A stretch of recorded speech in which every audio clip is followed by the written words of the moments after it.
দীপা সূর্যকে খুঁজে পাওয়ার পর কেন সূর্য দীপাকে চিনতে পারছে না? তাহলে কি সূর্যের স্মৃতিশক্তি হারিয়ে গেল, নাকি এইসব মিশকারি চাল ছিল? সো বিস্তারিত জানতে চ্যানেলটিকে সাবস্ক্রাইব করে ভিডিওটিতে লাইক দিয়ে এখনই শুরু করা যাক। সূর্যকে খোঁজার জন্য মাঝরাতে বেরিয়ে যায় দীপা। দীপার মনে শুধু একটাই কথা, ডাক্তারবাবুকে যেভাবেই হোক খুঁজে বের করতে হবে। শুধু এই কথাটা ভেবে কাউকে কিছু না বলে সূর্যকে খুঁজতে মাঝরাতে বেরিয়ে যায় দীপা। খুঁজতে খুঁজতে এক সময় সূর্যকে রক্তাক্ত অবস্থায় খুঁজে পায় দীপা। সূর্যকে রক্তাক্ত অবস্থায় পেয়ে খুবই ভয় পেয়ে যায় দীপা।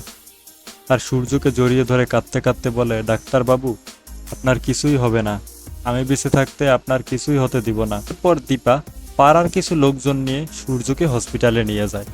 কিন্তু দুঃখের বিষয় এটাই, হাসপাতালের ডাক্তাররা জানায় সূর্যের স্মৃতিশক্তি হারিয়ে গিয়েছে।